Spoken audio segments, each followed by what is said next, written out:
watching you here on your channel over on the Wade Skelton channel on YouTube.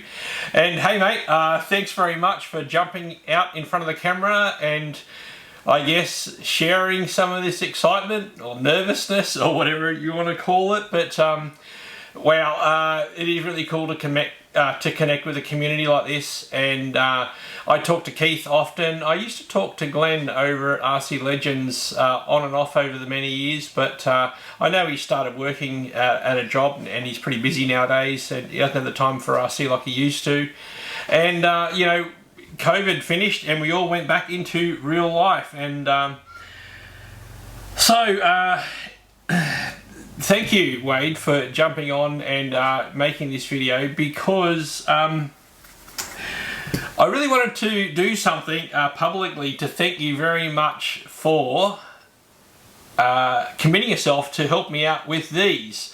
Now, if anybody has seen on Wade's channel, he actually made these, he drew them up and machined them himself out of some alloy billet. And these are the motor / gearbox side plates for the PB Ace. And I wanted to explain, well, first of all, I wanted to show my appreciation to Wade for going to this much trouble, because it really did just blow me away. And but I wanted to explain to the audience just how it is these things actually materialized. So basically,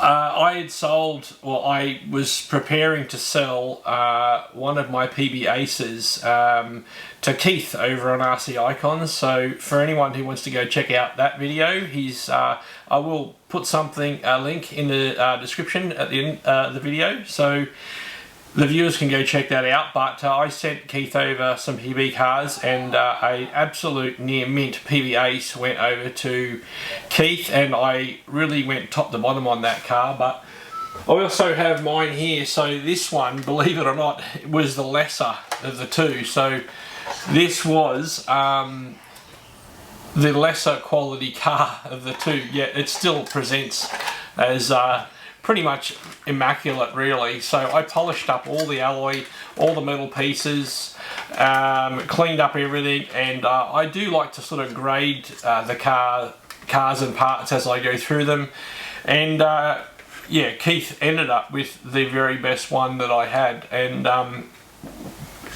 it really helped me out financially at the time, and we came up with a price that suited him and me, and it went off to him. But that is my PB Ace now. And the reason why I got in contact with Wade was because I watched many of Wade's videos, and I have seen that he mid-motor converted his PB Ace like it was done back in the day. So I can't remember who did it, but maybe it was someone at PB. They actually didn't like that the motor was at the rear of the car, so they actually flipped the gearbox housing somehow. I think it was a complete custom job, actually. I think these were, well, I don't think these were used at all. So I had seen Wade's video and I thought to myself, geez, I wonder what he's actually going to do with those original side plates. So I contacted him and I said, hey, Wade, are you interested in selling or trading or doing something with those old side plates? And lo and behold,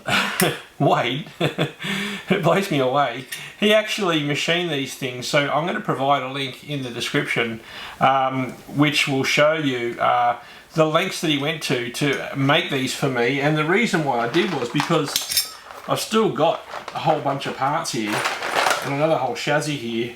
And sure, I'm still missing a bunch of integral parts to make this thing a reality, but I thought it would be nice to again have maybe a car for the shelf or display and then another one for running duties, because it really would be fun to take this car out to events and show people this is the PB Ace from back in the day, because you just never see them. I've never actually seen one drive, and I don't think anyone else has either.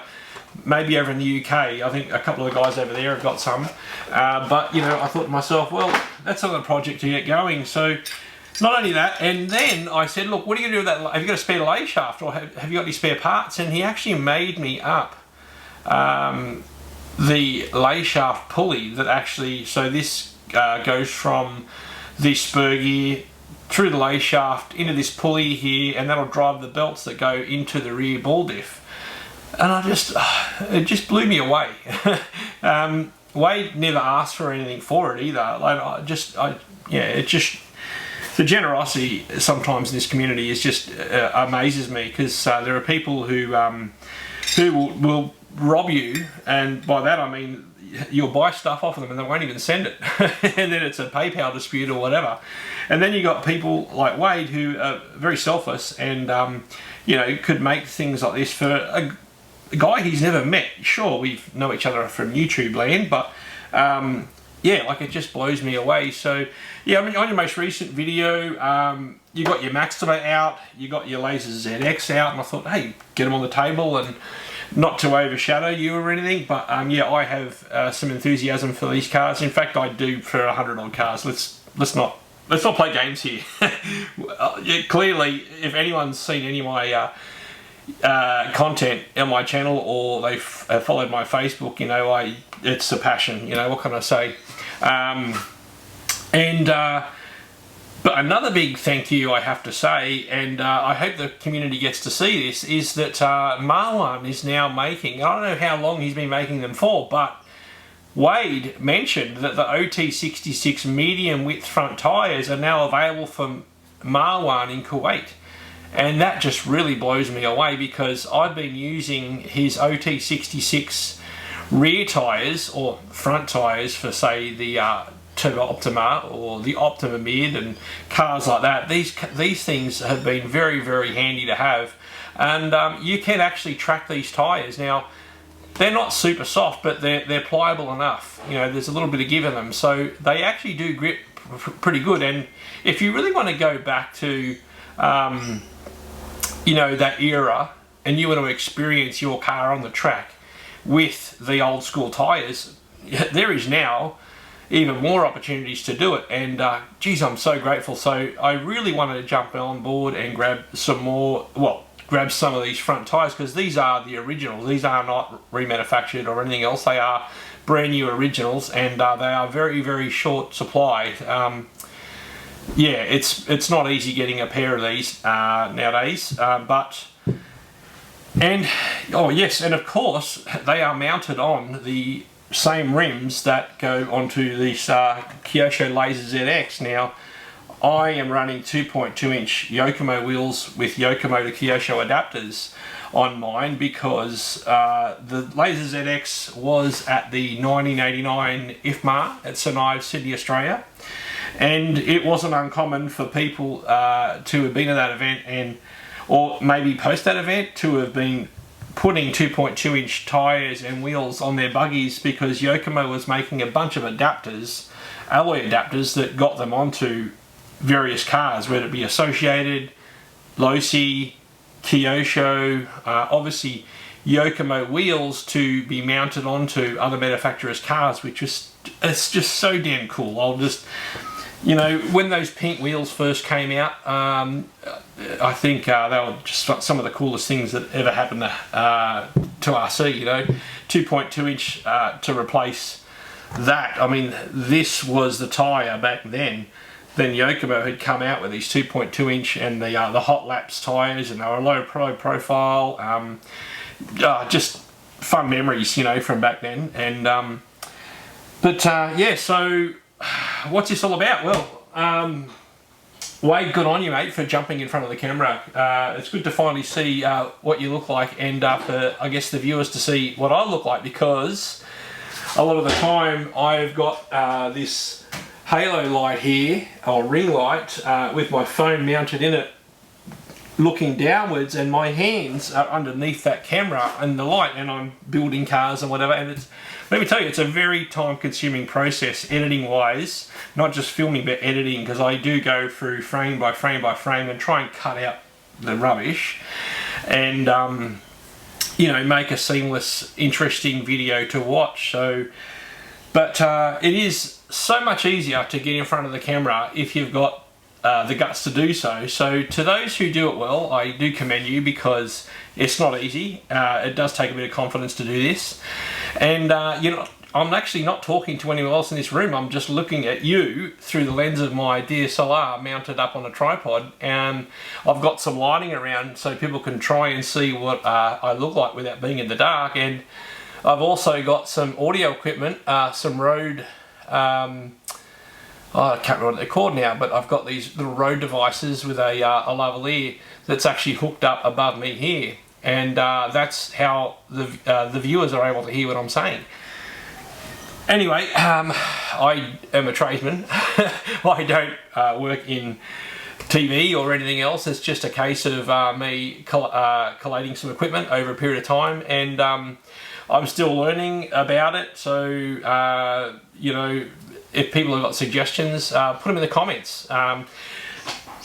Also, you know, like Wade has put up his PB Maxima and his Laser ZX. You know, other owners of these cars out there who really like them. I know Keith is just becoming a great fan of the PBs, and I mean, yeah, what's not to like? They are pretty cool. I really still love the PB Maxima and the Mini Mustang and the PB8 and the Eco, and it just goes on. I like them all. Anyway, so I think I've waffled enough for this video. It was really just a case of me seeing Wade put his video online, and I thought to myself, damn, I've just been out fishing with my sons today, and I've come home and I watched his video. I'm like, you know what, damn, I'm just going to jump on this, make a quick video, get it online, say a very big thank you for the parts that he made and sent me at his cost, at his time, which I very much appreciate. And he wouldn't take payment. I couldn't send him anything as a trade. Or I said, what can I send you? And he goes, you know what, I'd like one of those Bash 2.0 t-shirts. So my friend, an XL size it is, I am going to put some orders in this week, and I'm going to get a t-shirt out to you in the USA from Australia, from me. So just as a small token to say thank you very much, and I really appreciate just, yeah, who does this, right? So thank you, Wade. For anyone who hasn't checked out Wade's channel, I've been watching a bunch of his videos over time, and he takes some super rare cars. They look like they're either he's built them from the kit or they are brand new built, but they look mint. He takes them out into a sports oval. Is it like a a baseball diamond? I'm not sure what it is, but just takes them out there, rags them around, has some fun with them. You know, I like Wade because his content's honest, it's genuine, it's authentic. You know, he just says it as he sees it. That's it. And man, thumbs up to you, because I can identify with that. I'm not really into fakes or phonies, and you know, hey, I don't know how I come across, but whatever, right? So, anywho, thanks for checking out the video. I'm going to pull the disc out of the camera now, get it into my editing suite, see if I can put it up on YouTube today, and get it out tonight, and then put some links in my video, links in the description for the video, for any of the viewers who want to go and check out Wade Skelton on YouTube. Also, I might put a link in there for Keith over at RC Icons, some of the PB cars that he's been doing videos on, and yeah, just spreading the love, guys. So thanks very much for watching, and we'll see you on the next one. Bye.